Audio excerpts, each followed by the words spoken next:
ښایسته ملک دی دا چلوو موږ پښتانه یو موږ په تاریخ کې خیرات خواره نه یو اوسېدلي موږ په تاریخ کې زکات خواره نه یو اوسېدلي موږ پر خپل وطن باندې په شکه شمله په شکو برېتو ګزاره کړې ده موږ ته به خلک جرتک نه راکوي زموږ لارې به نه رابندوي پرلت د دې ولس بنیادي انساني حق دی مولانا صاحب او د ځینو مشرانو سره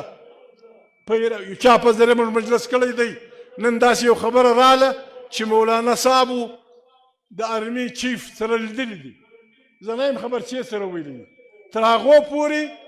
هغو پورې چې مولانا صاحب سراج الحق دا نور خلک دا وینو خبره د سره کوو ګزاره به کوو دا پرلت په پرلت کې عزیزانو موږ غټې خبرې نه دي زده بل چا د پرلت د خلکو کومک کاوه کې نه کاوه د پښتونخوا ملي پارټۍ کارکنان د دوی پلار خامخا به یې کوي کلک به یې کوي تر هره ځایه به کوي نورې غټې خبرې نه سره کولی ثانیې ول زه سل ګزه ټوپ ولی شم موږ غټ نه سو ویلی ټوپونه به معلوم سي خدای دې مړونو رښتیا نه سره برابروي د پرلت ملګرو ته عزیزانو پرلت پښتونخوا ملي پارټۍ د ګډ پښتانه موږ دغه نه یې غواړو موږ وایو دا مځکې له زه ځم په بیش کې څه منډۍ جوړې دي په بیش کې چې څه منډۍ جوړې دي دا د چمن د خلکو پر مځکو جوړې دي دا منډۍ د خلک ځي خپل دوکانونه کوي دغه له راځي بېرته ماښام پر دې نه پاسپورټ چلیږي نه پاسپورټ کېدای شي لن خوا دی لن پخوا هم و خلک پر تله راتله موږ پر تلو راتله آیا اوس بیا تا لکه پر دغه چې مرغانو پر حیوانانو چې کپس راوګرځئ نو موږ دې ته مه مجبوره کوه دمکۍ بې څوک نه بولي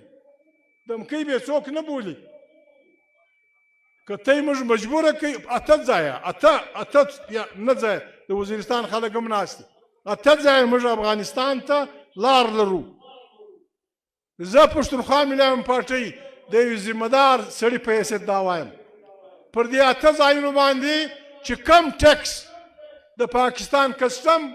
د پاکستان نورې ادارې پر کراچي باندې پر یو شي باندې کم ټکس ورکوي موږ یې پر تورخم هم ورکوو پر انګور اډه یې ورکوو پر بیلمل یې ورکوو پر بنو پر خوست یې ورکوو پر کمردین یې ورکوو پر هر ځای یې ورکوو د موږ څخه ټکس واخله یو وار مې وګوره په سپی مې ګوره که په سړی ګورې یو وار به مې ګورې بیا به هره ورځ مانه په عذابه یې پاکستان ټول مارکیټونه د دنیا په شیانو ډک دي ته راسې په کراچي کې که یو چا دا دغه چې کوم یې کازوی را جیلاني د دوی اکثره خلک هلته بوټونه خرڅوي ته راسې د اوان د کالو بوټو ته ودرېږه لکه شرم لرې بل کار شته تل د په سکر کې ګوټونه خرڅوي دا د پاکستان آیین دی